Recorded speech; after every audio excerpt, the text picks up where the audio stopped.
that happens, well, it's often the things you don't see that matter the most. Just like with your roof. It's not just shingles. It's protective underlayers, weatherproofing. It's a deeply connected system. Interesting. What? Long Roofing. Save 20% when you get a free estimate. Right now at 11 o'clock, President Trump delivers the State of the Union address in the midst of an impeachment. We're on Capitol Hill for immediate reaction. The storm door opening up big time. How long it's going to stay open and how much rain we're going to see around the area. Ongoing pool problems go from an inconvenience to a safety concern. My reaction is first being like, oh, not again. 7 on your side and working to get answers about the repeated delays to a long-term fix here in Deanwood. As chair of the party, I apologize deeply. And the campaign chaos of the unresolved Iowa caucus. Well, you just saw the State of the Union and the Democratic Party's response on ABC 7.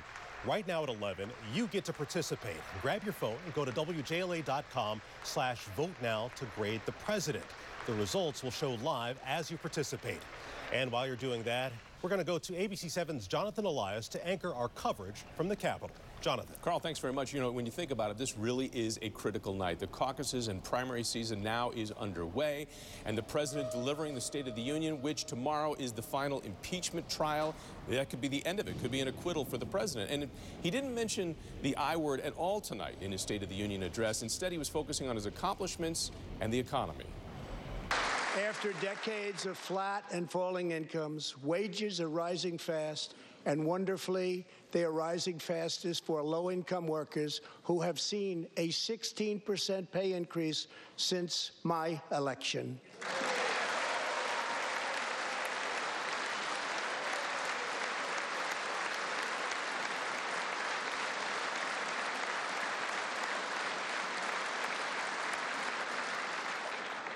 This is a blue-collar boom.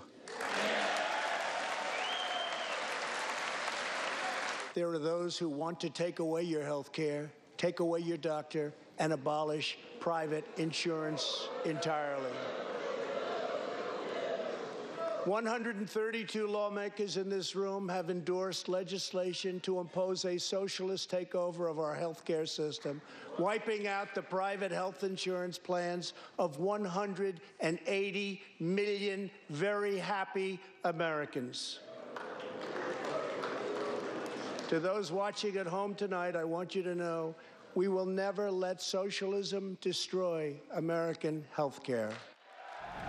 Now, there were a number of guests invited into the gallery, and there were a lot of touching moments. One of those, Colonel McGee, who now has been promoted today by the president as Brigadier General McGee. He's one of the original Tuskegee Airmen. He got 3 standing ovations at the age of 100, a true American hero. There was another moment. A lot of folks are going to be talking about this one. Conservative radio show host Rush Limbaugh, who just came out saying that he has stage 4 lung cancer, was recognized by the president during his State of the Union, and then this happened. Watch.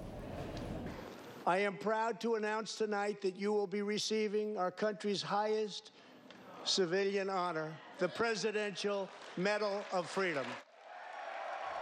And as you can see, they're the First Lady presenting him with the medal right there and then in the gallery. Now tonight, Democrats were looking to a potential swing state of Michigan for the rebuttal. And the rebuttal was delivered by the governor of Michigan. Wages have stagnated while CEO pay has skyrocketed. So when the president says the economy is strong, my question is, strong for whom? Strong for the wealthy who are reaping rewards from tax cuts they don't need? The American economy needs to be a different kind of strong. Strong for the science teacher spending her own money to buy supplies for her classroom. Strong for the single mom picking up extra hours so she can afford her daughter's soccer cleats. Now, a lot of folks are going to be talking a lot about what didn't happen inside the chambers. A lot of times Democrats stayed in their seats as the Republicans gave them a roaring standing ovation. This was one of the moments. Watch this. At the very beginning, the president is handing out copies of his advanced speech to the Vice President Pence and to Nancy Pelosi.